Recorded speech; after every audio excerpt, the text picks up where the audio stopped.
Well, Craig, first season back within the Welsh pyramid, and you seem to be making a fine adjustment to it all. Yes, you know, I look back at my first game when I took charge of Colwyn Bay in Clitheroe in Greater Manchester. We had 14 Colwyn Bay diehards, you know, who attended that game, compared to my first competitive game as manager in Wales. And we went to Gresford in the Nathaniel MG Cup, and we took 250 fans there. Mae'n llofredd ni di mwy na dwblu. Fi'n dallt na ni di'r trydydd yn y wlad o ran cefnogwyr, felly ydyn ni'n gwyno am hynny o gwbl. Ar un adag, mi o'n ei berig os a un ai ddim clwb o gwbl, neu os nhw chwarae yn y 5 neu 6 safon. Oedden ni'n ddim yn siŵr iawn be i ddisgwyl, ond mae'r croeso da ni wedi gael yn bob man wedi bod yn arbennig i fod yn deg.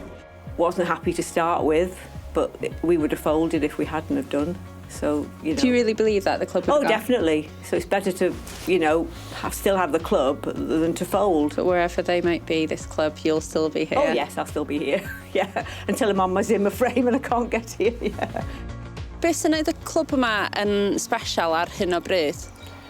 Y cynogwyr, dwi'n meddwl, da ni'n average o bron iawn i 400 y gêm, sy'n rili dda i lig fel Cymru North. Pan ni ogyn bach byw yn y pentra a dod i wylio Bae Colwyn, oedd na dorfri dan dŵad, ond oedd y diddordeb lleol ddim yna. Ond dwi'n meddwl ers dod nôl i'r system Gymraeg, mae yna griw newydd o gyfnogwyr wedi dod a lot o'r hen gyfnogwyr wedi dod nôl hefyd. Oeddech chi'n poeni am sut fydda pethau? Wel, i fod yn onast, tymor yma dwi wedi bod yn dechrau dod i weld Bae Colwyn ers i nhw ddwad i'r system Gymraeg. So, o'n safbwynt i lli, mae di ein diddordeb i ddwad gan nhw'n dîm lleol a ddim ar system i weld yn gweithio'n gres. Lot o darbys lleol yn erbyn sydd mae fel Llandudno, Conwy, Bangor. Ydy, mae'r diddordeb yn tyfu yn lleol, sy'n ni'n dweud. Blwyddyn dwytha, dwi'n meddwl, oedd y local derby Colwyn Bay Ryncon. Mae'n gret i gweld fans yn dod nôl trwy'r gata. Diolch am nhw i dod i'r gema. Mae'n clwb enfawr a meddylio fo fod yn yr cyngor Cymru, felly gobeithio tymor nesaf gawn ni ennill y cyngor a wedyn ymuno efo'r tîm agorau yn Cymru. As a Sean Edwards wrth i fod yn chwarae uwch Gyngor Cymru eto, fysa?